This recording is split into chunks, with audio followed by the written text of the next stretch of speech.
akopim se no nsia bebo de ne entena na yemfa godie mu nsem emfa endan wo abadwafo nyina e ofie ho ma ye krado ombeba be kan ho na ye de dwumadie no e de abramo ye live e radio 100.7 ye live e TV e Oyerepa television and afa so o hwen e Facebook e Oyerepa radio and afa Oyerepa TV and I will hwen e Facebook no e so Oyerepa radio Oyerepa TV odo messages e be fa ye be kinkan e de amount eno e de ode fa Facebook pages no e so e SMS and also WhatsApp number no ye 0538 10 10 91 0538 10 10 91 eno e baby a wo de o number e o messages no e fa e wo e text message and afi e WhatsApp message na ya kenkan e de amount adwuma ko bi ajama na nanwumre ye de highway sports e de ebramo link of hope Ghana afi promise herbal Bosheba electricals perfect skin and body therapy PKB group of companies and afi MY Caesars company Dr. Caesar and no ko MY Caesars company Dr. Caesar na so ye na ubenya lina energy tea ni bi na wato lina energy tea for general well-being Jimmy Coffee ebeboa amani pediano enya ahoden mapa eno ena eboa mo atumi aye adwuma wa bra ombre Michelina energy tea Dr. Caesar eni kofai by edura no pa ewi anwumra adwaman so be hu se yan crofo ne de aye product no ena markets a utod dia na wabobi anopa betumi abo ewi abetumi anom na afa anwumra obetumi anom na ne makoye e de amount MY Caesars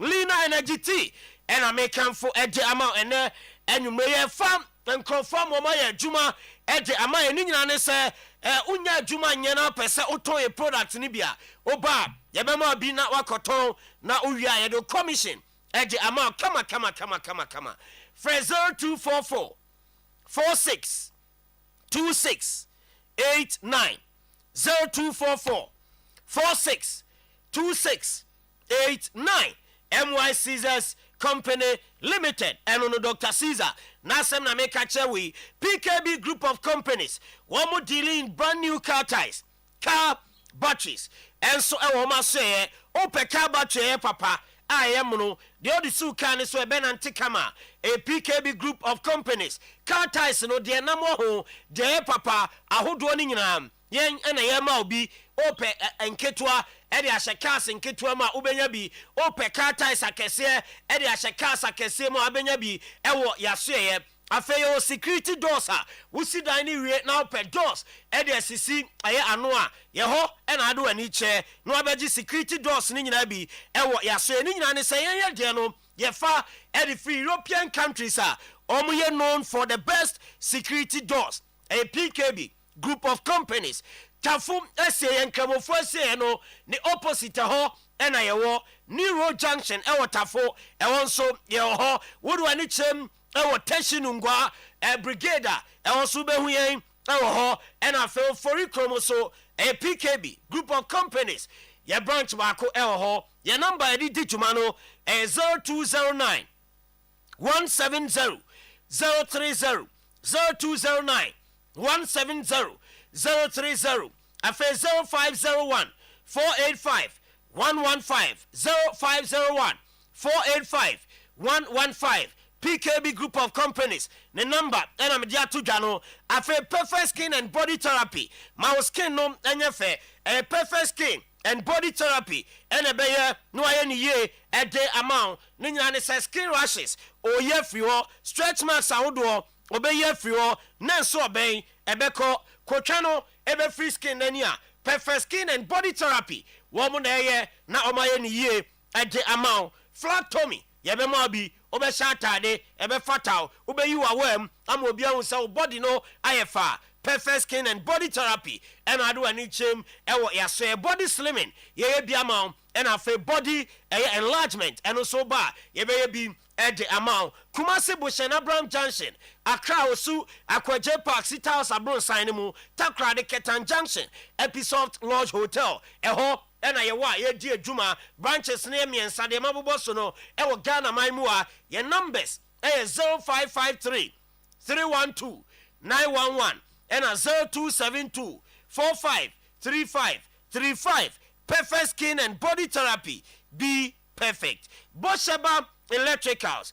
Beijing Kania ahodoɔ nyinaa ɛwɔ yasoɛ. Chandelier corner light, gate light, ceiling light, LED light, steady lamp, wall light, garden light, bedside lamp, spot light. Ni nyinaa yɛ nkanea obɛgye bi ɛde asiesie ofie ɛne wabɔnten so ɛboa ma fie hɔ ayɛ fɛ ayɛ krabɛhwɛ ɛyɛ Bosheba Electricals. Bonframa kama ɛwɔ demo hɔ bɛgye a ceiling fan ɛne a standing fan no ebi. Ceiling fan yɛwɔ ahodoɔ pii. Yɛwɔ Crompton, yɛwɔ Bajaj, yɛwɔ ɛyɛ ahodoɔ aka nyinaa ɛwɔ yasoɛ yɛ a woba wobɛnya bi Orient nyinaa ɛnso ɛwɔ hɔ ɛna afei Havels ɛdeɛ nso ɛwɔ hɔ. Yɛ standing fan no ɛno solar ɛna yɛde power no unhia nyinam ahoɔden na ayɛ adwuma ɛde ama wo. Yɛdum kanea wobɛbɔ mframa kanea wɔ hɔ a wobɛbɔ mframa ne nyinaa ne sɛ yɛ solar standing fan no yɛwɔ pii ɛwɔ ha ɛno ɛna wobɛtɔ bi. Fo ani kyɛm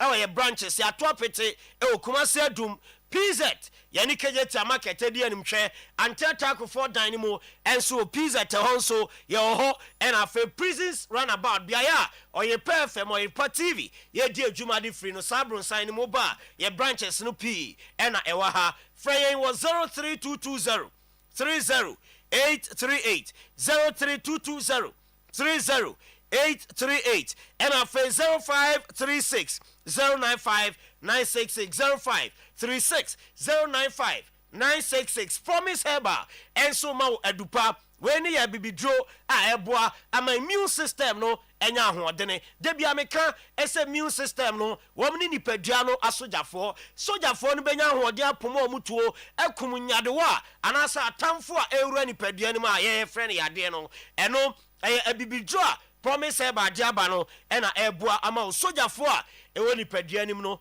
enya ahoɔdene udidi na pese aduane ne yam ye woni paduane mu sɛde ɛbɛyɛ a anuane nu ahodo a ɛwɔ aduane a wadi nim ne bɛkyekyɛ akɔ nipaduane akɔ anyina Promise Herba nupa ne bi ɛna otobi na wanom hɔ a ote sɛ ohonam ɛyɛ ɔya ote sɛ wachika sɛ emu yɛ ɔya osisi ɛyɛ ɔya Promise Herba nupa ne bi ɛna bɛyi honam yɛ anyina a ɛde afiri hɔ afei so stress ɛwɔ so papa numno yi bi bibidro yɛde nuane hini ne hahama ɛne ne nubna ɛna ɛde ayɛ Bosheba Plaza ɛhɔ ɛna Promise Herba ɛwɔ yabronsan ya mu oba obɛhu Promise Herba ɛwɔ hanom frɛ number we 0535 544 681 0535 544 681 meba Mekan Link of Hope Ghana wɔn nsempa edi akyerɛw ne nyinaa ne sɛ blood screening exercise ɛno anasɛ ɛyɛ free health screening exercise a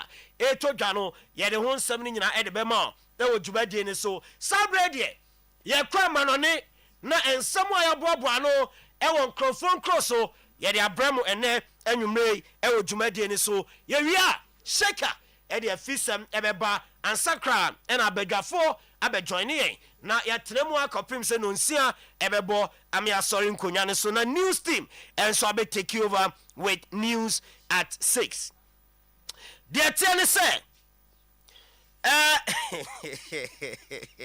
sɛ wayi Bismarck anaasɛ visa ne te Facebook a ɔno atwa me message no nim de akuntia yɛkɔ Manchester United ɔse sɛ Masa today your stories yɛkɔ Manchester United na yɛdi nkɔmmɔ ɛde afiri hɔ anɔpam ɛna yɛbɛwie yɛ show today sports yɛde to dwa sɛ Manchester United ne Brentford wɔn mo agree ɛsɛ player ne din ɛde Brian Mbuemo wɔn bɛ China manakosi akan ɛde ama Manchester United mekyɛ Brentford wɔn mo bɔbɔ ko na hɔ ɛna player no nso asi na akan a sɛ the United any Brentford area na fee no yɛde nkyɛkyɛ mu ba yɛtie nie ɛyɛ 65 million pounds ɛna Manchester United ɛbɛtua add-ons no ɛyɛ 6 million pounds ɛno ɛna ɛyɛ variable so kaboma deal ne nyinaa no ɛwɔ ɛte 71 million pounds ɛnɛ Manchester United atiam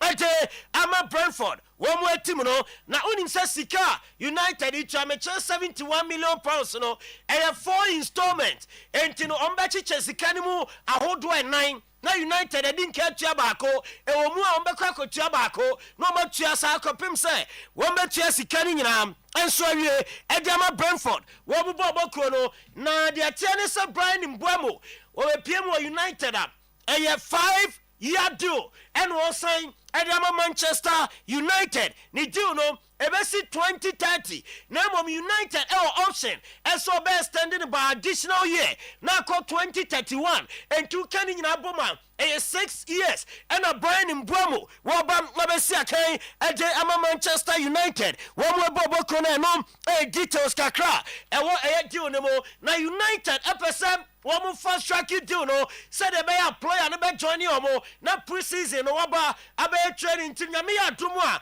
mɛmi ne jam ɛyɛ ɔkyena ɛkɔ ne kwasi ada so player no ɛbɛba bɛyɛ ne medical so paase a wɔbɛsign ne deal ɛde ama United wɔn mu team no na wɔsi akan ɛnso ɛde ama wɔn ɛno ɛyɛ details kakra ɛwɔ Brian Mbeumo ne deal ne mu ayɛ de ma mo ɛwɔ show ne so ɛnɛ anwummerɛ medaso Manchester United wɔn aso ɛma me fan to dwam ɛsɛ nɛ ɛyɛ adeɛ coach a wɔn agyina mo ɛde ma Manchester United Ruben Amorim wɔn board no adi nkɔmɔ na waka kyerɛ board ne so ɛsɛ wɔn mpɛ striker ɛmfama no wɔpɛ typical number 9 ɔnsɛ Mbeumo ɔba no ɔbɛka ɛyɛ Matheus Cunha ho na double number 10 ɔmabɔ ohia clinical striker ɔbɛgyina ne mu ɔma na chances ne bɛsɛ numu a wɔde mmiɛnsa bɛbɛto atena mu enti ɛsɛ United priority no ɛbɛyɛ striker wɔn nso bɛba na ɔne Rasmus Højlund abɛka bom wei ne krom bɛka bom ane sa Rasmus Højlund yɛ asade no kora mfa wo enti no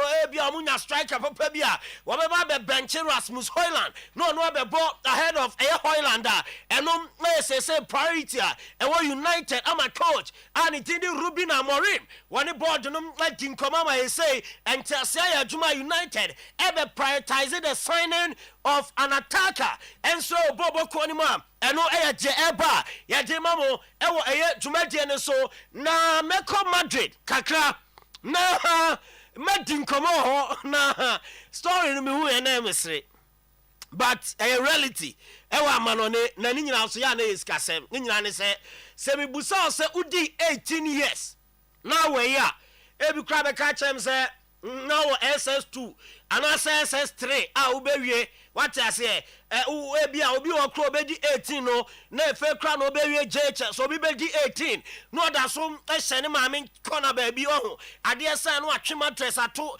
ɛnkyɛn ho abea na mmom kɔpiem ɛwɔ Madrid a 18-year-old Hendrick ɛnɛ waware yes enti ɔne ne ho kani Gabriela ɔmo na da screen so no yes shake aso obɛka bia na unya 18 awe 18 no SS 18 years I no maybe SS na odwan aware ho ene kura adwan aware ho me dwan aware ho sa ho na wo ade na se obru 18 sentina me ba na aware da megitum da tina me ka cho se ɔmo no ɔmo free fie ntem ene ɔmo nya sika ntem ene ɔmo nya oba ntem na se wo sika because ye kromu a reality ne se wo 18 akofa girl a untimi fa ne ma papa fie untimi fa ne ma me fie yise mu jeja joint kona na mu jeja dan achi satan kra mu nya matured watch ase enti de bia no ka I love you or say I love you too one can is on peno 18 years for don no mu but I won't say hono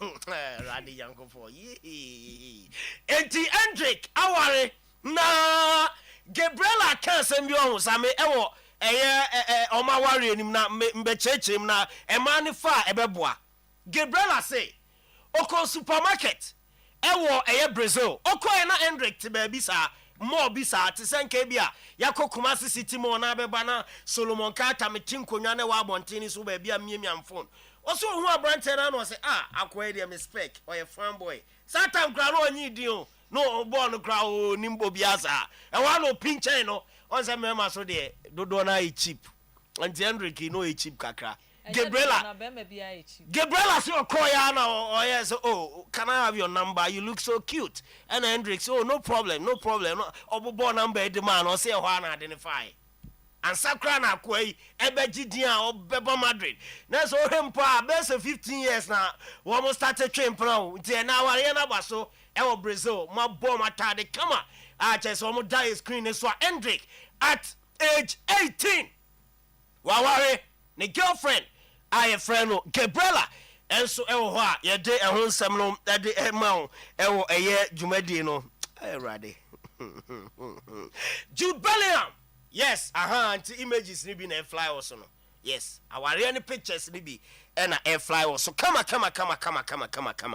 yanko Jude Bellingham aso still me da so Madrid one mo ebrobo ko ni na Jude Bellingham after say we any shoulder surgery at Madrid any two jam say best 3 to 4 weeks or be rest na fe what start rehabilitation what a thank you message Edi ni doctors are one mu jira ni so ya ni surgery what the nurses na say or the hospital will come acquire surgery na say and a face was so the Madrid a teacher for ni nyina say supporter mo German wa bra ono so e bra so kwa ni surgery no a massive what you Bellingham edina sem enso pa ye can be ade a chem ene enumre e wo dwumadi ne so na Jude a chemu a we no me put kakra was say thank you to Angie Wallace and Susan Alexander, their team, and everyone at Fortune's Clinic for the surgery and hospitality.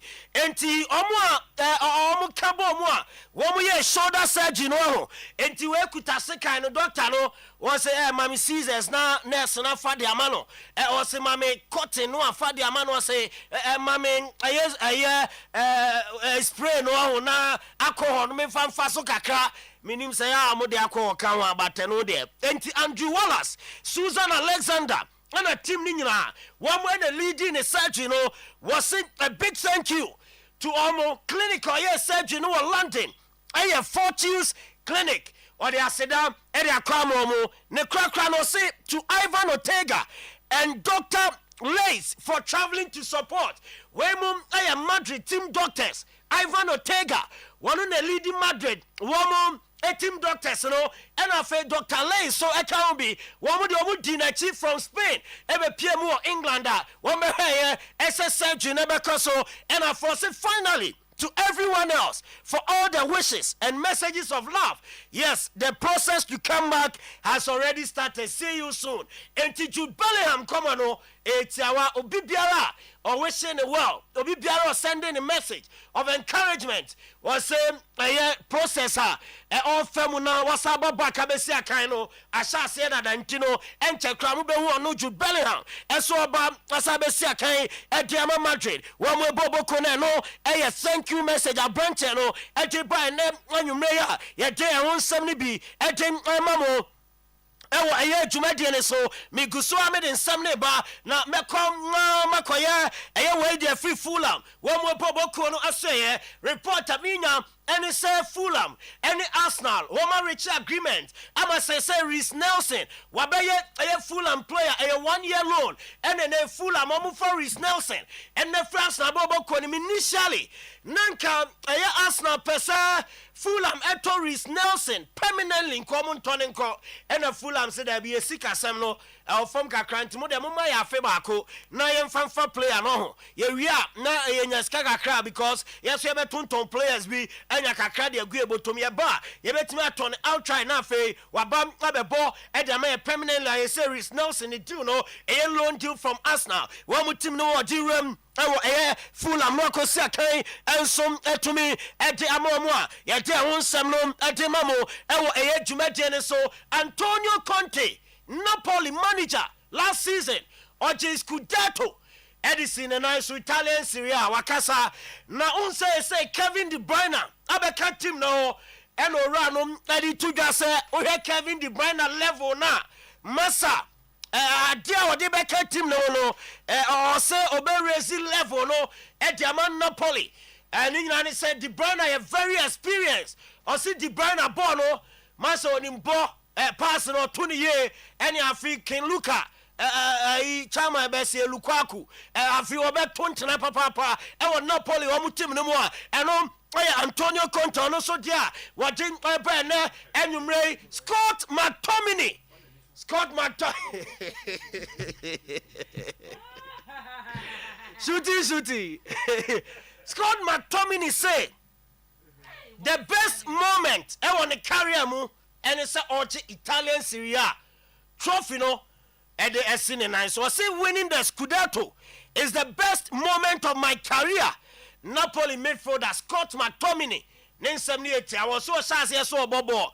Massa, when you feeling Bombi, I say, Oje, Italian Syria, Nina, on the Hokania Damasa, and the Huabania, the idea feeling, but Tomo J. Trophy was feeling a Chambibia, McTominay, Samoa, one is ready to I don't know what kind Federico Bernardeschi. Masa kwai wa be bobo Italy nyasam ketu akra Italian national team no twa wadre nya easy okopia mu major league soccer animo e United States of America wa bro no so okosi akan edima Toronto FC. Yes, Ibeka chose kind of Toronto. Yes, Antiwana, Federico Bernardeschi, Ecoboy, Menemo Casa, our complete medicals, Edama Bologna, Italy, Alba, not Wabesia kind, and so at Demo no, Jeffrey Eba, Galatasaray Sport Kulubu, area official bid, 3 million euro. One with the realm of Manchester City. Na people Nicoto City no.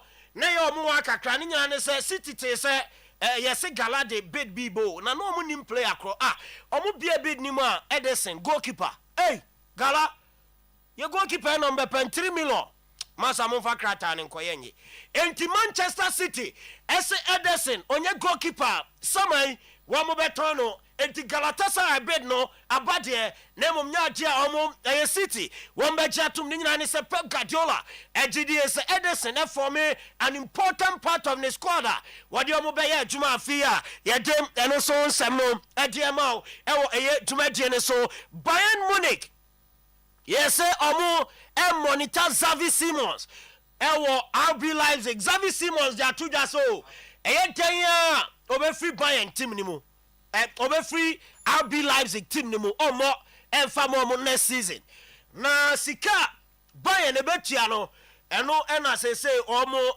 tete kakrakra ni na ne so om se ball ndi omo feel no anka samre kra Jamal Musiala epra no onka number 10 honum ke ho e sealed problem ni ho obeba be born correct e de amomo enti no Bayern enso aguso discuss ese nei sem omo enya omo top targeter wo concentrate omo ho de a ene omo be rem na fe eye Xavi Simons wo makofa no abebo e de amomo still e Bayern Munich wo team ni man fan tuja as a Luis Diaz bid of 68.5 million euros from the Koya and then Liverpool rejected Bayern say next Monday another bid and they call now still one more episode for Luis Diaz now obebo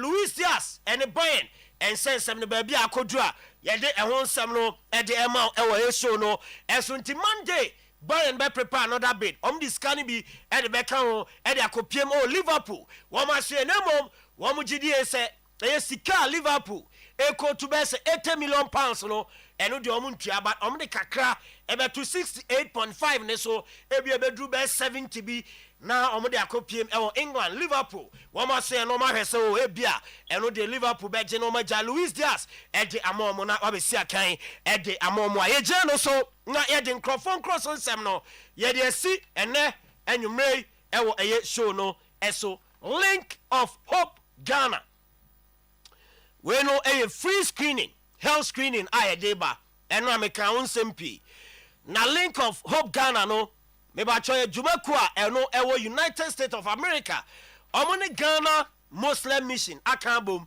a free health screening Saturday 26th of July and a Sunday 27th of July and a ebaso na meminda edi animochna na wotwe ene kwasi ade be ni na wotwe de di kan no koso ewo Ghana Muslim Mission Basic School I was Swami Kotoko na ne kwasi ada no akoso ewo Islamic Senior High School ewo Ampame de tene se bra na be free health screening o eni yade o high blood pressure o de eni diabetes o ebia malaria and I say body mass index and nyina ba e be screen you kama ye screening wa e free ye screening wie ni o so problem e wo yade wa me bobo so nyina bia e bia wo yade na ye ni yade blood vision ye be ma free medication and so ska bia eni ho what I say enti free medication for every medical condition screened oba ni free ni hu say yade wo ho a ye ma e draw free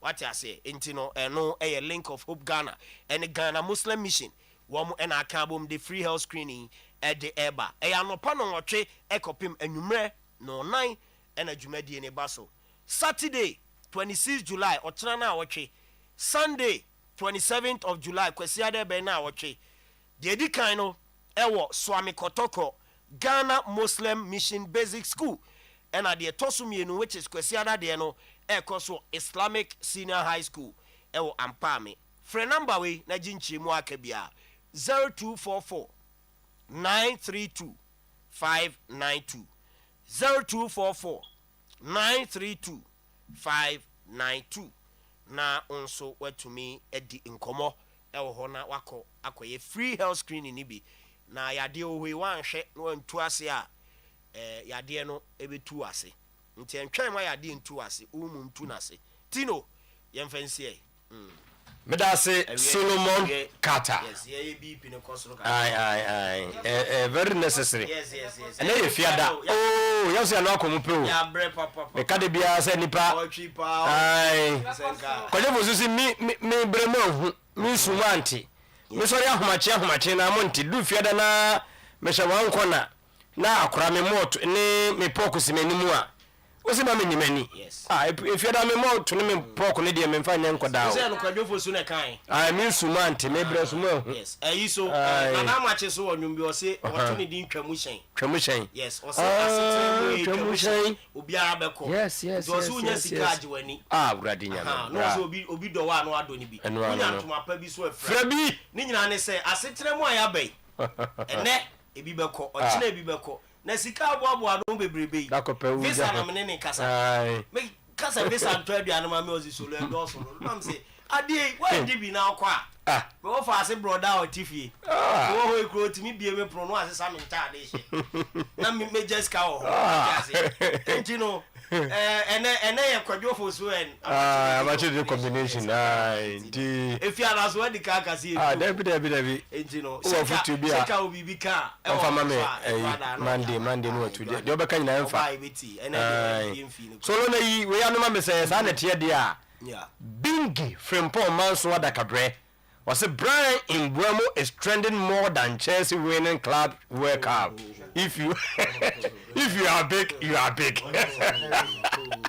Oh, when I'm going to and trends in the Brian in Buemo number one because I feel that story and agreement between you and Brentford they done. But Chelsea are Club World Cup. So mama trending from the Omoji it's still when that's it's over Club World Cup in Komobia Chelsea but the fact of the matter is that because of Brian in Mbeumo or no trending number one on social media because also Obia in Mbeumo wacho Man United call no best 35 days still omunye bibia enene enra no de bid ne coin 65 plus 5 enene Brentford ajatum 65 plus 6 what I say ti okani nyina abo me 71 million pounds 65 from United at the 4 installments ne betu a omba chichemu ahodo 9 no ma tutu ani nyina de ama Brentford and you know say or trending na in Chelsea the story should be bigger than Chelsea winning the Club World Cup NC was that Chelsea from Club World Cup no imagine ye be more gold badge abo mu jesim for the next 4 years yes for winning the mom FIFA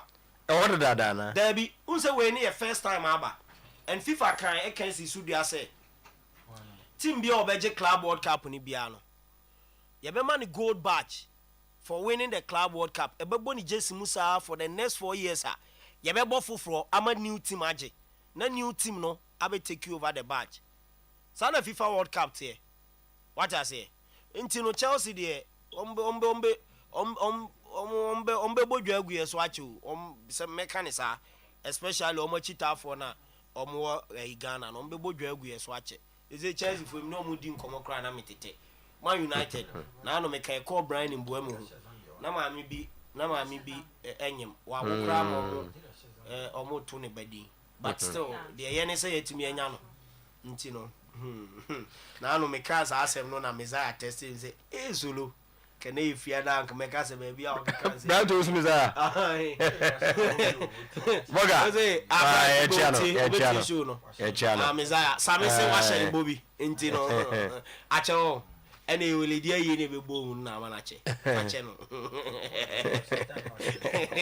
prior to usu Messiah more fire ya Messiah baby odene ho Stevenson and then best Tibu say I stop on kakra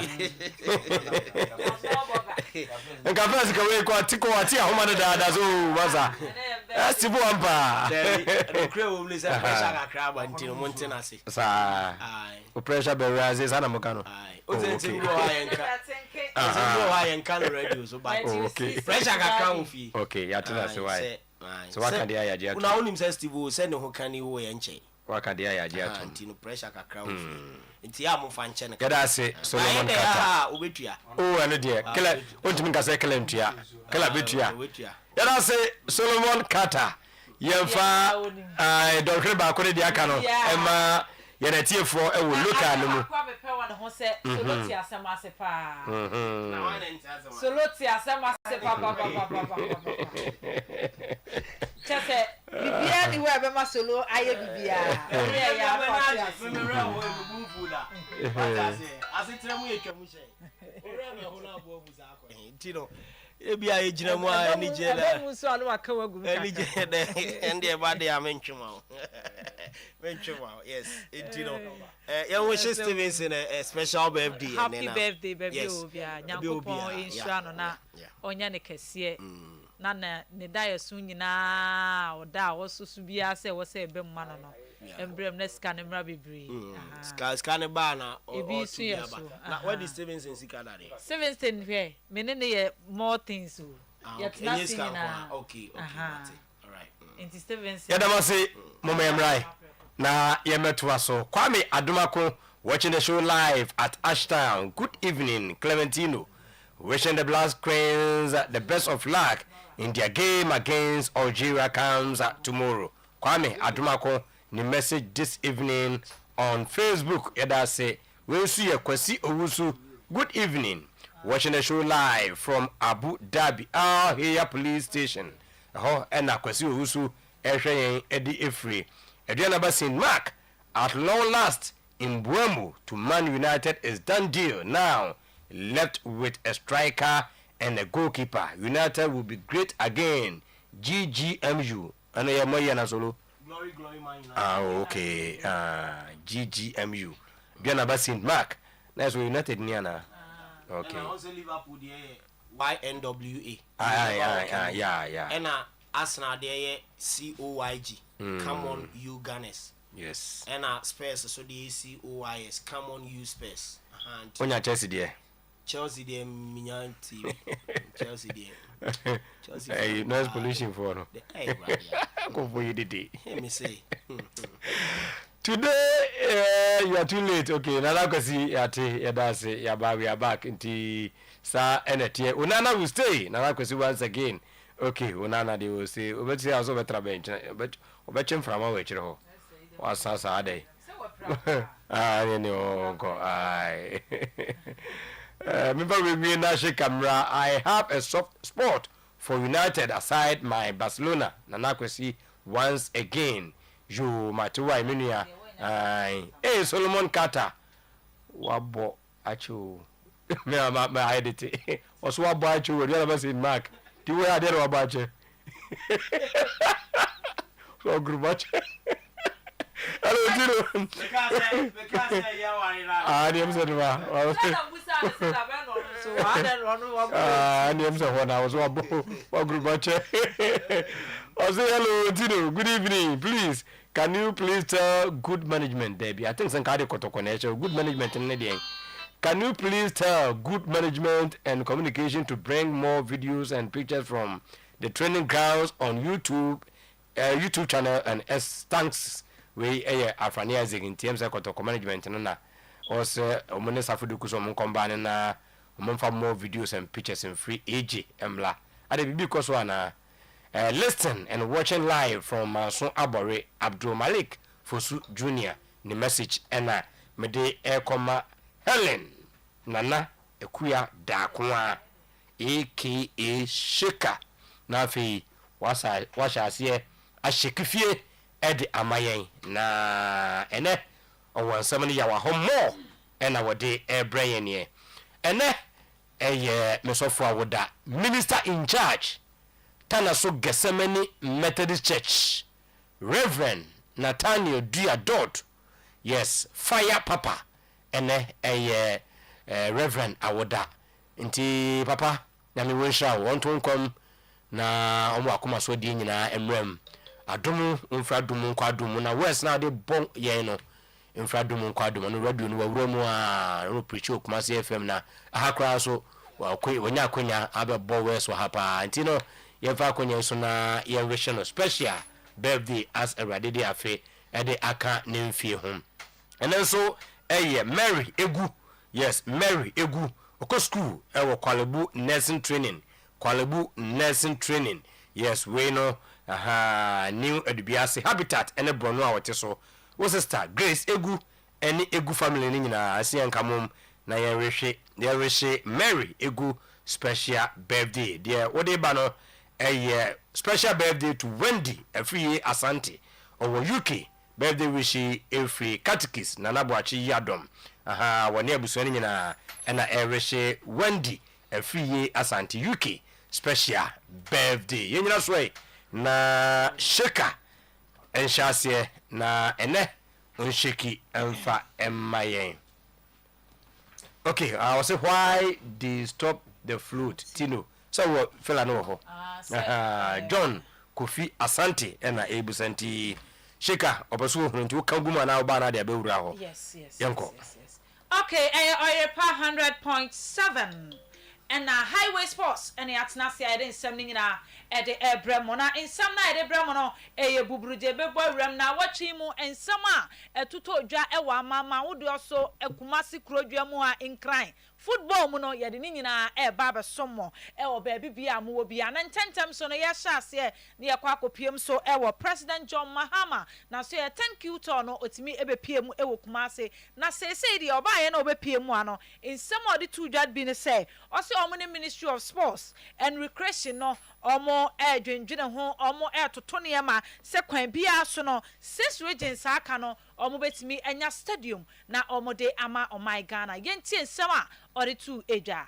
Under sports and recreation, modern sports stadia are to be built for the 6 new regions and other regions that do not have them. As I speak, the Minister of Sports and Recreation is overseeing the design of modern sports stadia for the 6 new regions and the regions that don't have them. And so Western North is going to receive a modern sports stadium.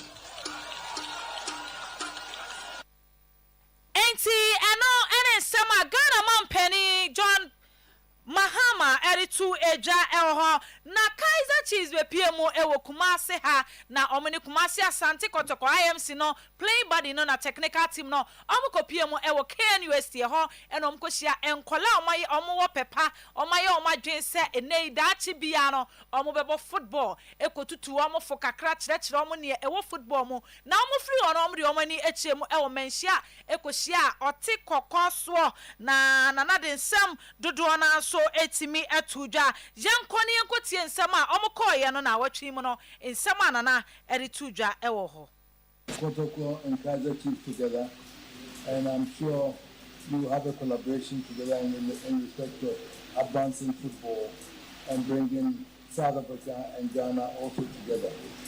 So I look forward to a successful competition. I trust my team, but I know Kaiser Chiefs is also a strong team.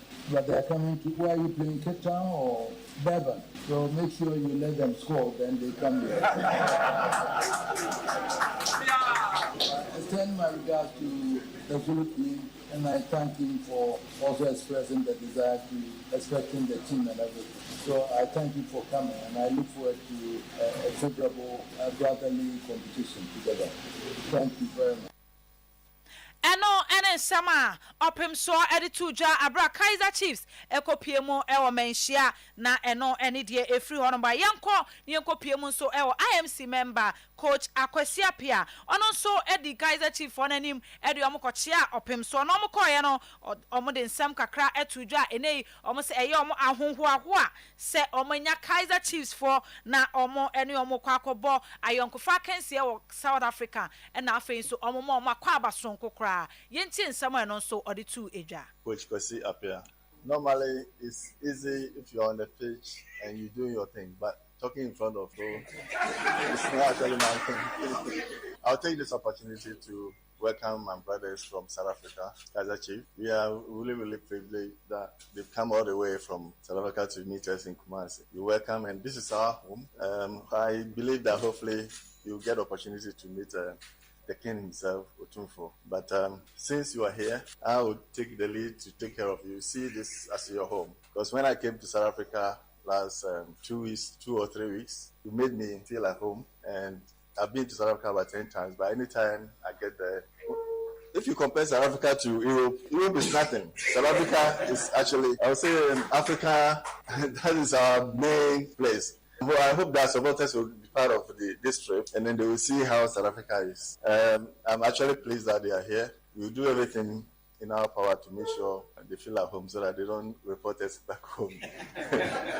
We're going there next week. The last time, they beat us on penalties, but this time, we make sure we come with the cup. I believe my players here are not going to let me down. It's going to be very entertaining. I hope that we continue this relationship because it shouldn't be a one-year thing. You know, I'm hoping that there will be times where our women can also be part of it. So when we are coming, we come with our women team. And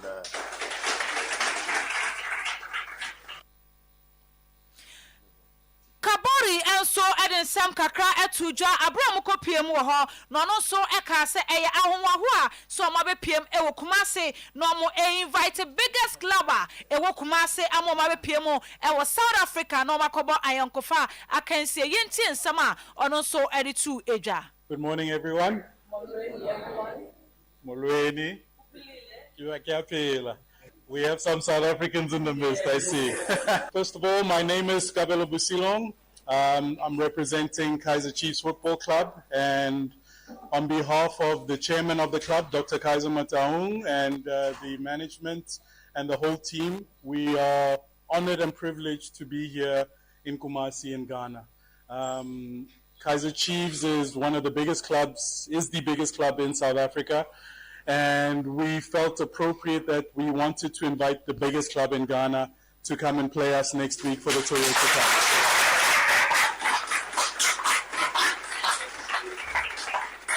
I think this partnership here is a legacy of our forefathers, the great Nelson Mandela and the great Kwame Nkrumah, that saw the need to utilize sports to join together as Africans and show that we are more powerful united. So I think this is a symbol of that, making sure that, teams from two different countries in two separate regions of the world, of the continent, come together and play each other.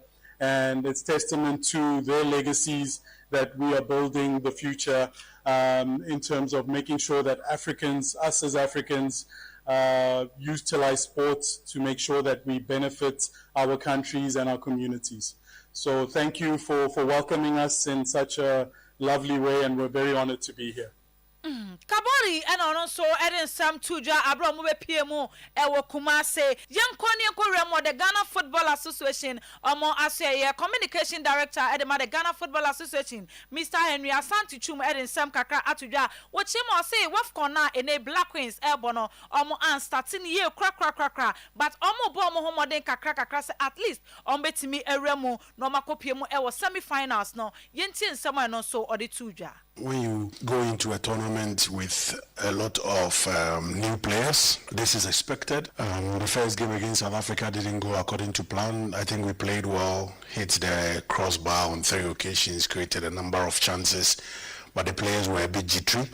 So the end game was that we lost by 2-0 against an experienced South African team who are reigning champions of the tournament. Anything short of a win in the last game would mean they pack their bag and baggage and return home, and that is what they wanted to avoid, for which reason they went all out against Tanzania. Our aim at the group stage was to make it out of the group stage and then progress to the next round, which has been done. The next game is against Algeria. I watched Algeria against Nigeria. They were a very good team. We've got a fair idea of how the North Africans play because we've played Morocco a few times in the last 3 years. They want to hit the ball and run with it, and their intensity level is also very, very high, and I am sure the technical team is aware. We are trying as much as possible to get the players motivated to go into that game. We belong to best, so we have to try as much as possible and make it to the last 4. In fact, in the history of the tournament, we've made it to the final 3 times. We haven't won before. The last time we made it to the semi-final was in 2016. That's quite a long time. So we want to try as much as possible and make it to the last 4, but it will not be easy. We have to go past Algeria on Saturday, and then when we get to the last 4, hopefully against Mali or host Morocco, we will know what to do. Enti Ghana Football Association kasama for na motesa odin sam kakra tuja ewo Black Queens wafcon no makopiem ewo Morocco moboyen hye nso se eda ochna and a quarter final game no baso Ghana ene Algeria and a ede eboani ewo ho yentoa so ne kopiem so ewo former Kumasi Asante Kotoko head coach Prosper Nate Ogum odin sam kakra atuja osin kebeya aban no entimi en support na omo NBA Sports College bi na enfa football na Ghana yebono emfa niema engu akwem na entete nkola na ompese omobo football no. I think that government would have to support the college in terms of structures, infrastructure, in terms of personnel. The government would need to support the college, and I'm saying this because if they are able to do this, it will become a feeder or a breeder ground for our national team, because they are going to use a model in training them, and the model will let them fit rightly into the national team project, under 17, which will transition to under 20, and then on to the national team. So government would have to turn a close eye on this facility, this National Sports College, and make sure that they support them to help develop our football. Sama coach Prosper Nate Ogum edituja yembo ramo former Kumasi Asante Kotoko player FN Eric Donko no so na watchi modia futuo pa akọ ediama Kumasi Asante Kotoko team no ochema wose Africa na Kotoko eko no enye easy cra enti omo kono omo make sure say ombetoto omo niam ye na bibia konkan edi ama Kumasi Asante Kotoko. After the President Cup, I'm breaking. I'm signings with coaches. Take a time to build a formidable team for Africa, because I'm jamu home kaka. Me sure say coaches no sana say technical team so this is akunya and the shape players I'm beba kumasa Asante Kotoko because Africa is easy. Yeah, even President Cup, new players be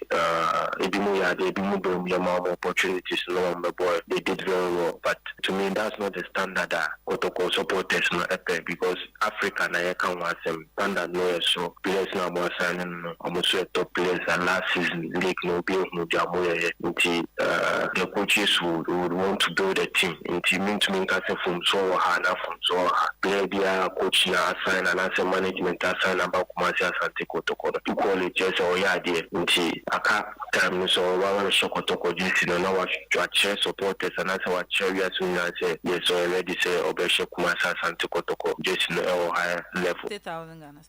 Okay, no ene sama Eric Donko edituja ewo hono manese no ne de free hono ba yembo remo ewo haso folk omo asuye na ene omo communication manager entwetwe nkomo opariado den sam kakra atuja ebeto odwa se ene haso folk FIFA awodo omo so omo tueska emfa ema abrantia efe no Francis Ajete na eka na haso folk ede no eye 116 50,000 Ghana cedis ɛna ene Hearts of Folk na omo ede abrante na me no ka say de anopa no ene beto dwa se ene has etimi atue ska no ede ama abrante no ama PFG nso etimi atro ede akwa FIFA se has etimi atue ska no enti nka be ya case no omo entwem na opariado echechire mu yanko ne yanko tie nsem a eno nso kan ede fa ho. So now, I prepare energy.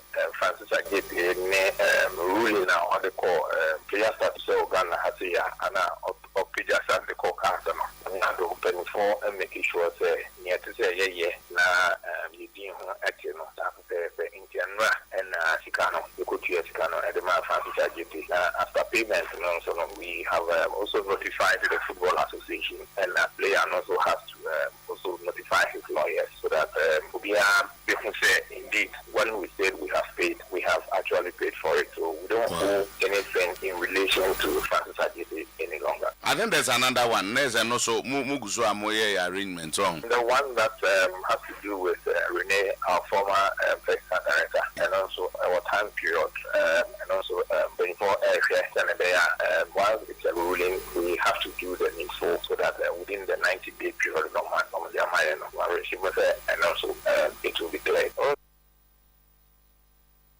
And some communication manager dema Accra House of Folk edi tuja efa sikasem no ehon yantim ne enko remu so ewo ene NCC chairman edema Accra House of Folk wakasa ebeto dwa say ne coach Abubakar Watara say omu di mutinti mai pa ena olusu na juma ewo House of Folk de no ena oba abonten a obecheche ni nsemu yanko ne enko tie nsema Heavis Ema Ese edi tu edwa coach clear from whatever you see me Elvis me the player about to be man on the can. So this was what happened. Me one a Western for one of the executives, a friend of Fonsu. And I'll see a former Dreams FC player now only Dreams FC ball Champions League or CAF Confederation now only the kind Akache coach Watara say the player is coming to justify your inclusion just as any other player. And I'm sure okay, so only coach Akasa yeah. I don't have it because me no me come as a man and I'm coaching nyadie na me person me katia coach now. I want to be very fair. I don't like taking players to coach. And also only a player train me. And also we are stranded work condition.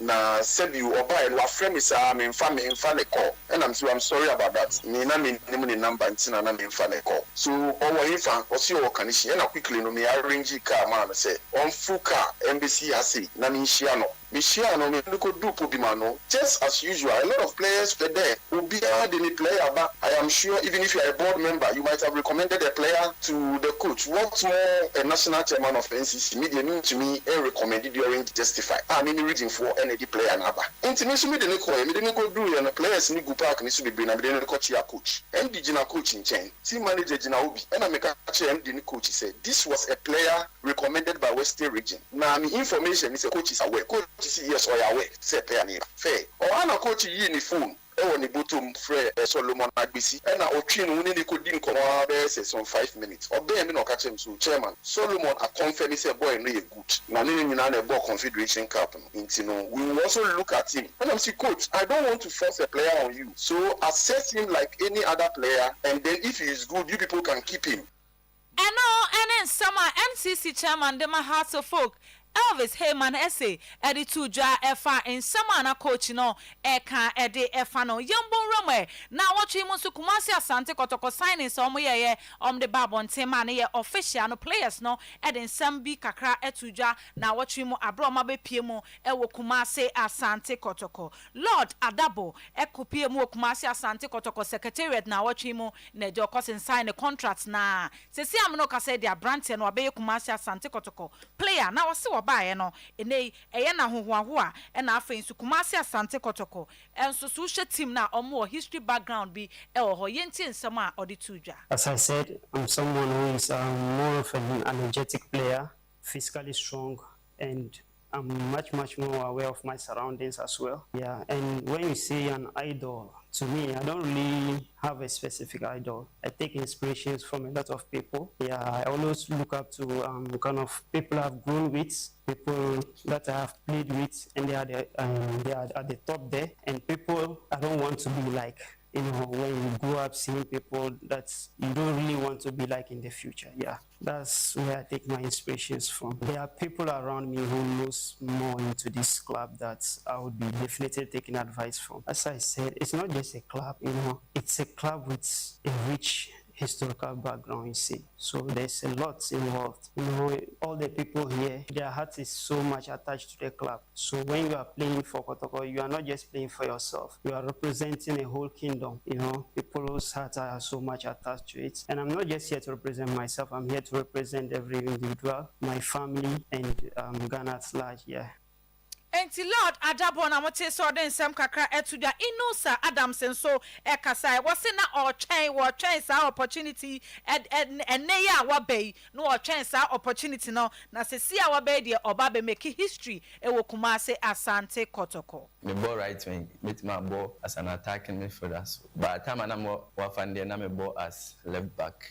Opportunity we there ma twen che na Nyankopon adom aba ti meda Nyankopon ase one for time omo ba wonom no ye bo wie na mete like me te se omo hia me by that time no na me so anti wa for na ba na me eager se me ba but wa for na mama amba I'm say because of me young ti and ogum time so the times me be trials and also me buy amfa and amako and amasaba this time the Nyankopon ayadom opportunity we amanya no menim say so pa anti the meet magazine member supporters no eni age because the way I'm see bobo no me very skillful pa and I made the goals so be ka ho and team we obo a trophies no so me work hard say mobile team me work hard say trophies de meji biama team we ansana se me free ha Nyankopon ma dom ama free ha.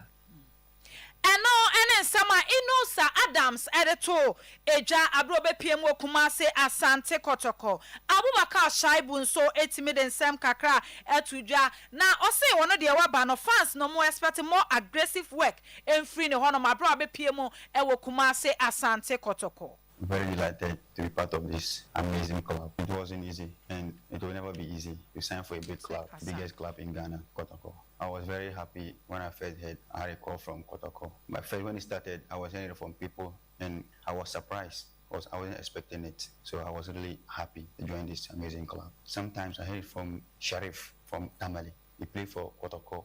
Good things about Kotoko and the fans, how they are lovely. And one time I played against Kotoko, R2 vs Kotoko last 2 seasons. Then in the fall he told me to play very well. I'll get a chance to join Kotoko. I'll be at the right side of the defense, right back. The only thing I said I have would be more aggression. Then the one thing I like doing is my speed. They should expect more like aggression, than more like putting all my best to help the club. 100.7 FM. Okay, over.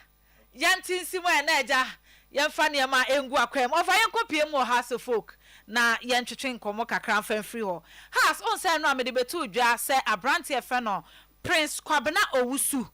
Offer okopie mo house secretariat enra. Paperworks no bibia etimi etoto na kwan mu amene okasei no abrante no eye house of folk player akase omo ebeye na official unso munya posti dia na ese bibia wie peye basesi ade paper sem no nkrata sem no nyina no omatimi asensan asika abrante ne beje no wage atum asamre amene okasa kura no ya hye ne dia wo se obeje ne check nyina ya de ni nyina ya hye ne saada no nti akase sese ne de has ebeye na official e wo mu social media page ne so na amansan nyina hu se Prince Kwabena Owusu aba be has player Ojamjai yari afshim Oyepanie 100.7 FM. Okay, now of us say, okay, of us say, young to us, Baba Ademo, and also a Golden Cakes player. Now, Meno Casino, a Brantian so are completing a sign and no, our house of folk are also assigned 3 years at the Amahas.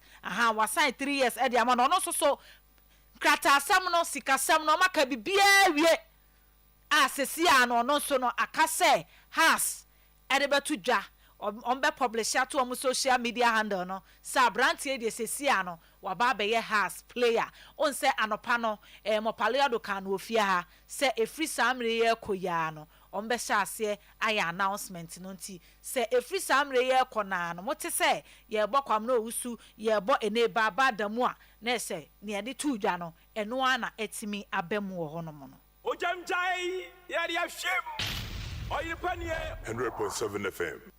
Okay, nti of ayentinsim e wo kro bia so ye na sa story de pesa me no mienu nyina no ye che na ye sa story no e wo ha sei offer China circle meka say circle 0086 on and circle 86 0086 I think so aha yeah. Circle 0086 on say omoka say on beba be ye awards bi di amakumasi Asante Kotoko players no na me no ka say no omasisa date no e de kochina no pa 9 to 11 on say echina no Benab ni Kumasi Asante Kotoko bobo friendly match e wo AJ Sports Complex enti say omo e bo match ni wia ana say omo best before omo best start game no no ma yesa award no e de amakoto omo say sa time no na nsentro na ba na supporters ni so atimi aba na eso omo be hwe bi nti omo ya na ayefe na yesi coach Akwasi Apia e na de sa adwen ne baaye e na chese omo atimi are schedule enti na ese no any the free Kotoko aso ye ebekoso AJ echina no pa 9 to 11 na ebeba so e wo ho china no pa tu na eba so eti yansha no so se eda wo china no so Kotoko e wo friendly game e wo AJ Sports Complex omne banap na ede ebebo ani e wo ehonomo na ese no any the free honoma eba Kumasi Asante Kotoko ese yen kancho mo fans nyina se enei Toyota Cup no be kwa akobo e wo South Africa no omo say Tuesday e no bebu o marketem e de free Ghana ha e de o mani a kire mu e wo ese aha no makosi akan no e wo honom na Tuesday no omo kodura na ese o master tip training no e wo honom na 26th yes Saturday no omo the game na ankasa omo ne Kaizer Chiefs e de asoshe so e wo ho na me no kasa nso no Rwanda side from AS Kigali Omatro dia break Kumasi Asante Kotoko some person omane omobo ayonkofa kansie na me no ka say die letter na ba be dru Kotoko for ho but say as to say Kotoko IMC ne be respond no some radio bet pim some no omo respond omo so omo hwe ne ma ba akumienu bi ansana omo etimi a respond e wo ho eno be koso e mbo se nkoso he e be koso e wo Rwanda Kotoko mra ho yes okay so obomu na be kire wado yes be gina nhehye ya mo be yen se eso Asante ni a why not yes aha eno be one day so ne be one match pe we say eno metima kwa ba ade achi ya no na nkomo se ba no ma be preparation for top 4 no okay na se bowie ya no champion of champion nso ebe koso na league na ha anti na se eno no ya sorry so no Kotoko floating na ombe na da ochina no matimi a cancel no na ni nyinam ye se MPP4 ye program bi wa Accra enti police for a e wo se omo lead float no omo de dodo na ekopiem wa Accra anti sisi ane de omo etimi a cancel float no but program na ebeba so Saturday Sunday ne de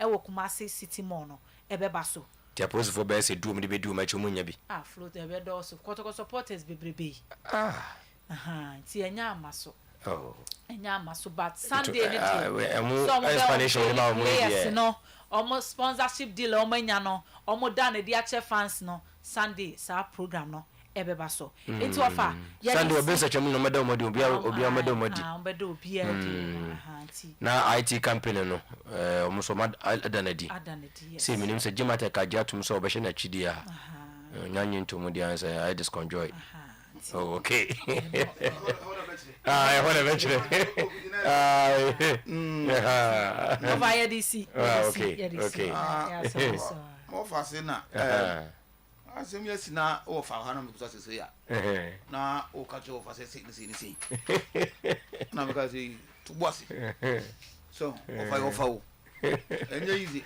ye first come to offer say offer nya enye din na wontie me na meka me ti awo me ti first house le go pentem easy offer but interestingly me surprised say Kotoko that float no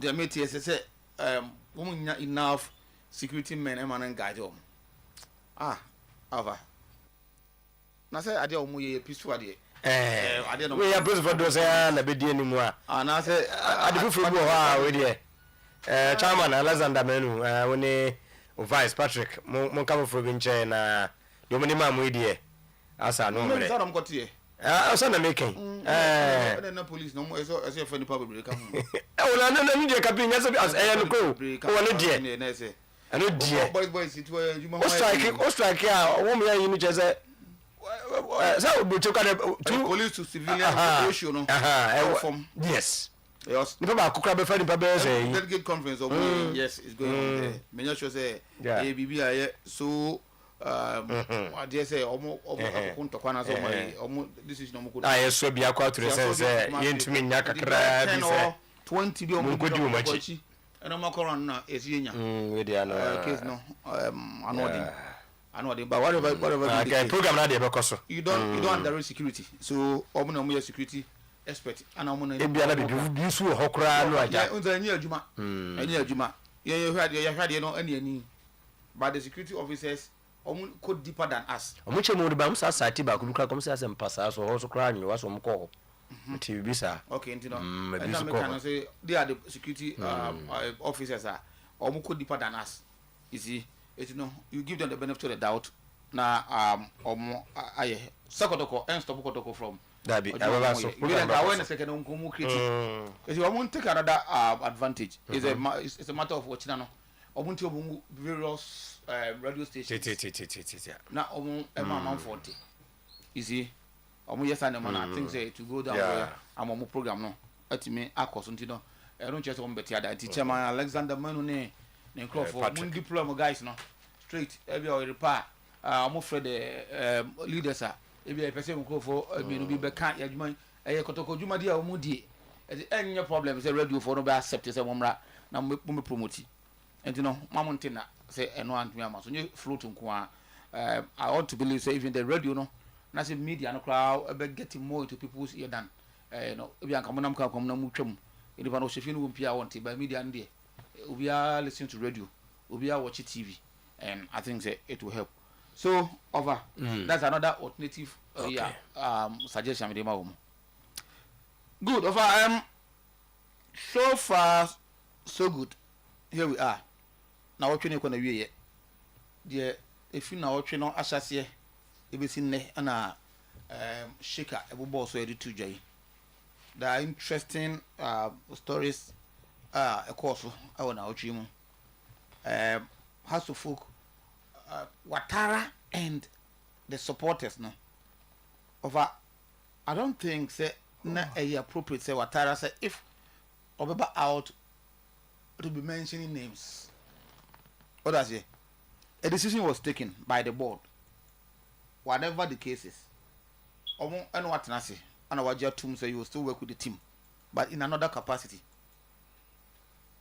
I say go more time vindicating no what you say a bre the juma dia no di has so your juma papa ana say juma be ye no na enso ni so that would deserve treatment the man no ana say has for anya de sometimes who's attackers if zo talk akwa nyame kura nko bi ma you be hearing a lot of issues but okay service e na no so onye sa Abbas name was mentioned Abbas na no ha so no so onye sa anade ekoye but I know say den because in the House of Folk circles Monday na mo akra because share a House of Folk person many di nkomo no he was also siding or she was siding with Ouattara the very things that Ouattara can and work at the same thing but that person a House of Folk person or a supporter of House of Folk for many years a front member na a front person or also can't that's some na so sanu jai emma posterity no ayajuma etu yaku anim no security dramani eba na ne modern bono be so ani e chen wa yes a life oba na ofa ankoye said someone for ekoye ya then Ouattara bozo the next time you become a hero so your examples will be betimi ediama whereby a nipa has been vilified a nipa egu animu say e kan some bebrere fa ho but say o stand firm na o jai mabra ebra nyame na vindicate you ema wo be hero at the end of the day. Of our others here. Take for example, it's the President John Dramani Mahama. You see the story no? I think a story who go anima wa cause obit me fat now the ayo brabo. Because when he lost the election 2016, nebi si Ghana da. Of a bit si Ghana da. E dey na nipa anka. Me no me na ejitu say o ma bie mpo. Na the political career no end. But now far, calmly, he was still doing the Oye. He was going ahead or going about or projected or no near more person. And you're going to this free at the end of the day. On also about a recorder, Ghana man, in a single election. The kind of vote or Amasi. Although they are cockroach translated to the even the MPs.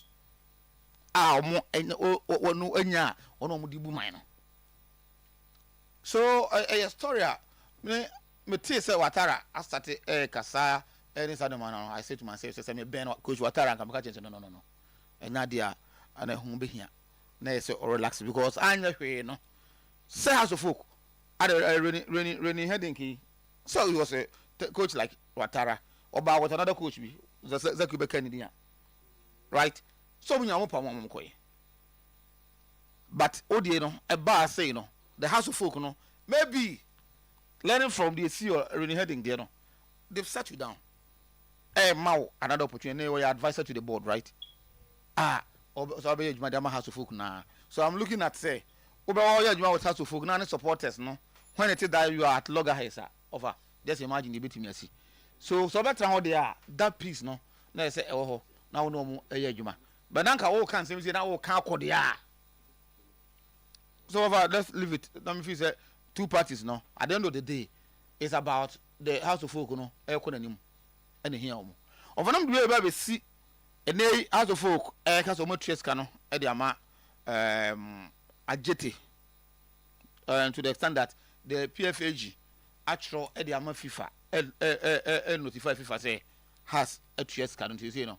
Asem it won't go through the assembly anyhow. A yes or motivator. Baufa also send a call as a deterrent to all other clubs. How clubs deal with players. Player be a bad teamer. And then what it was a be about so besan. But a beer or a banner amfa. But our contract must be respected at any point in time. Contract must be respected. A bid na a bar na kotokone Justice Blay na meka na yeka ho asem no. FIFA obo ya sign a way to protect players and technical people. Because the FIFA say enye sa de na si wo say player only sign contract we are na say wo take what we call unilateral decision na. Ese jiri sika mana. Agofa de bia a team be a player bi or bobo na say mfa o ma you call metu say na ma o say coach ma you call so FIFA yes and man to ho say e be players any technical people who mind et only sign a contract because of say omun twema say twade opede man ntino o be respect that contract no many by the time Ghana ha yeniska your football dey be case scanim but if you look at how House of Folk recently normal palm coaches, saki coaches, and the next also. It's the year by and I tell them. Also, first, you know, the US offense, Salim, right? Salim. You also by around the same time, the whole church can show.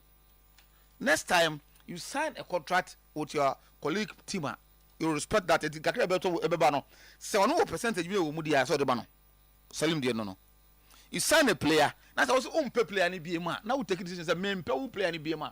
One set at your office. I think that the debut as you walk on, maybe not or this you know advice no master to go for. On now office in Casse. I mean a house of folk into no my pam say na meet you amount. Who your coach now go pamna. So who say sad there no is always there. The movement player no ebe move say obeko na ni who say ade na first the won you to say most of our players here most of our coaches here enya we mu, right? 2 of our maka say ignorant kakra. You know, how to go to what we call it FIFA the cast no kra no the mom sika kakra wo mu no obutimi nko. But I say no wiase no ebie and ebie ba this agents are by say wa ko yina konya player bi a owo agents bi a strong wa ana PFG no so kra ba we ma PFG for the leaders are crusade no PFG for no ba ye no so untimi nko toko a the coaches and technical team members PFG for no be come once they are aware of that FIFA my friends Emra no the ombe come on tom kuma won so a ibebu abo club no anything over listen to them. Yes, can you adding as you just can say oh true no adding now we must do the right things. Yeah, na football no sika ni ma de bia na yesu en clubs yesu no yesu na ye ma enye after football concern. You hardly hear say these things happen to European clubs no, especially the top European English, Spanish and that they understand the laws so they go by it. If you mean for say I didn't have any. Though it's good say nay omo akle omo say ombetimi they can start buying their players. That's why people omo start here omo release players we say omo social media no omo start be busy with omo players omo no omo din komo because players we omo your medicals or has that but because of this case untimi nko now so now they'll be free to do that. But don't forget there's another one that one in 90 days time. Tell me because about Accra. 90 days no, I should it. Also about kutia the account. Yes sir, next time clubs no. Oh, this supporters cheap. And yes, I never be baby sir. I support the team hey, they are take decision. And American. I have foot the all the Ghanaian clubs no. Because the Ghanaian has some the leaders. They should do the right things. Okay. Because I took that's why I make a maboko to go in. And I think that if you do that the benya football bar to send it to be player benya ne coach benya ne team no benya ne Zach we have to me over ofa so bi abako oh nyame adom oh da me ase nchia Mackenzie Accra ti mfa shenda both anopa any area show no friend ya go your promise na no follow your promise na asin so abanti o mencha no o yini pase ti ojo so untouch and uchi yes e bo amechia say bo amechia where heavy mama woni makaze din ko heavy ba for ne chanka me chabi makaze nipa so nipa ti amencha no kwanso ko of say so ju hu nipa makaze nipa o of bo mi mu nipa makaze so obi ntanya ade no ye ba ko are say so oso du gidie ta na chi like you said also Jack nye ta maintain grant no ba no to video no Mackenzie and man supporter okay and no person on na mwemu buy on the cinema first say finally you lose in at long last the battery has ended Manchester na wokasa na say oh bia Tino I'm church kama afolabi. Oh okay yeah maybe obi a engiano term there he's a big brother he's a brother Tino yeah Wafa TV so here from Germany Belfort nti Wafa Jima but nani Wafa TV Wafa TV Wafa Jima so here from Germany Belfort okay channel Armenia Belfort yes okay when is it what chekusia kind of yeah so we book o nyara Tony Boa ko not as start baba na asa Tony Boa baba ko shaka ufo shaka asaso bo team Germany no ansa na guessing kitchen so ni event shaka Tino asofuk ọmọ tutu ọmọ nyama yi ya do so do se nipa na be pa a ọmọ nim de na omatena wa ye adwuma na omompe obi na ombe ye adwuma no yi na e kan do so you see the more you know listen toge oyade o you see if you look at what the man has done ewo pobi my honum na I think say I was say omohwe no mo ye bibi because you see it looks like say obia no ewo ne de ope I say obia one interest so obia one interest that he wants to achieve at House of Folk enti eno no emomo it's not happen because obia e fight for an interest enti do say stage na tino the bia no say ya ne ebesi. So if you look at the infrastructure that Togbe is put up, I will put my own now. Yes, sir. They should look for the right people that can at least push the club to a better place. You know, and fair. The beer na kawi in the space of just 1 month. Edu biya say Ajeti and a Reni. Ade. Albebu musa. So tro sa de mani ahani. Asu ahihia de ato. Because edu biya say di. Omutua pa on. Omutua say $30,000 o. 30 but to check everybody this man saying. I'm going to ma edu biya say fu. Ayete den de na local ayo ne okay. So entino at least omo no di nkomo na say omo ya say enti dem on o de mumfo we man na asami na entwa so ayi de no jeti de no dabi edu biase de no okay so ska na brosa ya so ana omo negotiate ana me ya say o de ya baji we na etwa so ana omo ji $35,000 na omo twa so ateti over 1 billion old Ghana cedi wajeko Reni $100 and something then dollars on also ebeji and you're fine. They are not helping the man. The guys around easy. Obeka, okay, must oh. So bibi a we bia oni hu bibi. E pa jo. On na kaso mo terminate aje contract. To anya to be kaso bia ko terminate aje contract. To bia nkase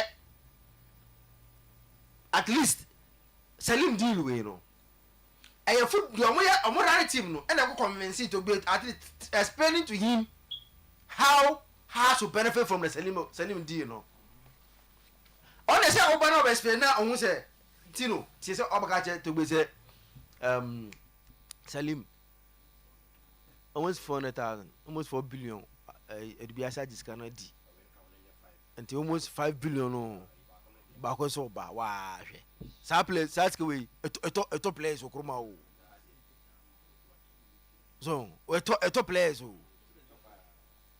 eto place quality one bet master be 3 4 5 okroma ze e ya otim ni na so oda kwa ye yi tino nti hwade o cha woto wona as CEO se wa ba se Salim Abobolu na Cincinnati for so manager no nti no odi ka ba loan no so has edge 50,000 from loan no nko dollars from Cincinnati and omutua ma House of Folk and omo ye say oba na opass a $1 million and omutua ma House of Folk enti no togwe ye kwa kwato Salim $120,000 knowing say or come na ye ne kwa kwato $1 million tino we businessman so what they ought to businessman who's figures now so about approve so for Togbe you can't blame him here what him blame Togbe here or no the other say o ma be explain a convince no say at least say Salim kwa onto onkomo de $120,000 and e kwa yinam and they say o de yinam na yinam de komo de $120,000 akwaji de 1 million. Talk about approve that deal way because you are convincing the man say more $1 million with $120,000. About approve deal way. a businessman and who figures now or approve because no at that moment on new say or ma explain ya money who say Sasika na o ye kwa no dependent on the pass it trust na o kono uzo no o mo kan jene sanity o nso on de hu sika na no tino obesa nse ye nkwa me wan so na entesa ena ekaba and I think say honestly how the running house no meme de meninje ho eka the way the man is spending eka no doso menya so seto gbe na eka chen before say the decision to sack Rene no to gbe when nyina no eye bi mu na be kɔ no ho unse asam no ye o ka bi mu nti ase o ka ya ase to gbe enemy bia a me se me nka so ni hu bia batinu bato to gbe na so de ka so o mo pam Rene baby a to gbe te no ona from say mo pam Rene man mo pam no free team ni mu ene ai watara to de ka se o mo pam watara ba se nke o mo pam no. The man, yes, he is aware of everything, but what I'm trying to say is that decisions, you know, and there are people who start the process. And as a businessman, I often confess for you, officer, you trust their decisions. I'm not convinced. Let's one out of a caba. And the Akan say, yes, sir. Has to be a dream. There are a lot of better football administrators around that you can find if only you want to protect your investment. At least we much less say, so find a better people to run the team for you. Ninja Rene lawyer. He said it here. What's it? Much has for are responding. Which better football administrator? And a coach you are sacked. The lawyers better crack time or say own responder. Ebianka o respond no ya. But me are convincing. Say comedy oh tino. Odi enka ya na ya pamwe ya mfa kwa mpaso. Ba odi esrewa ya mfa na we ni nya ya meet ya ho afo odi esrewa ya ni say ya obone. Tino why na one ne be kase say ya. Ontie. But what respond ya or the before the bed, because as a officer, Ubuni Kosia on Tiasi and Tia Carade Yados to do, but until Monfa or Monfa can also met myself when I be so I can't kind of be all. Tino, this is young Mumma or fluid and Twasum, but Fandesa, and move hoping, say, you may be in here. That's Sunday on Sunday. You know, you can use up an option to go around and still make a lot of publicity around it now. Because honestly, maybe reasons already and shada and yeah, idea me jitu be but yeah, catch wrong where we you know watching our program name floating number so, but still now no or met me. Move on na o my BBS or maybe na ya hwede before aba now me feel say so far place ya kotoko so far o man velo me I want to believe say so see ade me nim the goalkeeping problem boy no one we nim that baba Aziz Dari no. What I saw a man or Pia or two kind. I saw my say, yes, the brother of Butchery. Okay. How a war and just over farmer manager on holidays. And then say, I did in a Kujan Quanominako on your coy. Until here, since I was signing on Coty or Citrino, Grano. I'm just want to communicate, but we have business now. We also in over. Who's a Kotoko, a man, and a Tasman coy, but I'm saying, man, date of Bertani. Okay. But date in the min, can you be a precision in the Uncle Bedran? I'm not aware, mean in terms of date, and say, soon on your by, and young son, but I think, say, ntimi kotene be osa so unless ebia wana is omabium so dia ese okacho mo ntentem there's a kasami hu oba abochire so dia tinu abochire ebia na obia na fidi wana mi se afidi okobo no bra and so on is omabium onkacho mo ntentem se member obaba so they should, because preseason not started. Why me is no. What follow training ground on am say what Kamara what issues kakra. And you know chumna na on active. One shada nye injury as hu biasa but o issues into hia chumno and na what the post musa in terms of omoye bibia on na so and Kamara na nkasa mpono o hwa so put us maybe in a visa or here competition. And it's a walk for daddy and abba. And Tino say, Wako Fanabasina or near Rana, a behavior. Okay. Because another panana, Usan Papiano, we resist I should, ma'am, say, Obisi Kachobe say, or no, so called 18th, Anopano. And that's 18th. And to know, ABR.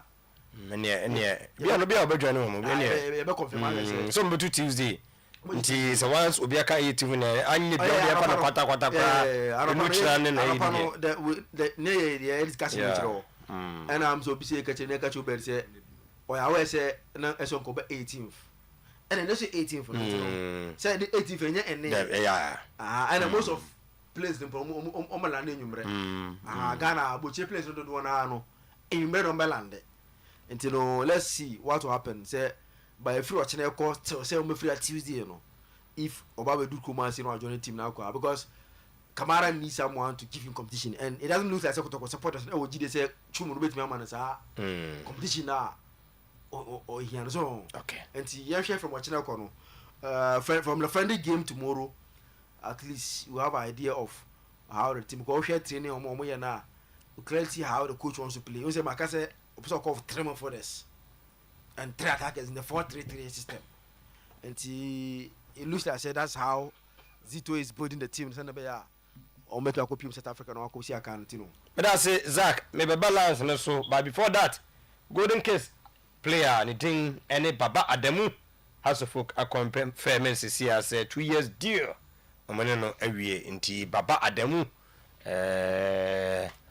Yes, yenyina eno so na Kwadua Ben Ositino Reverend is my mate at Apam Secondary School. Happy birthday. Nuts. More of oil from Jehovah. Na say mesofo Reverend Nathaniel Dua and Kwadua Ben say yes or yeah ni mate ewo Apam Senior High School. Good. Afrani, oh why not? Afrani thanks Tino. I'm talking about Kotoko training grounds videos and pictures. Thanks for your corrections. Kojo, say Tino, please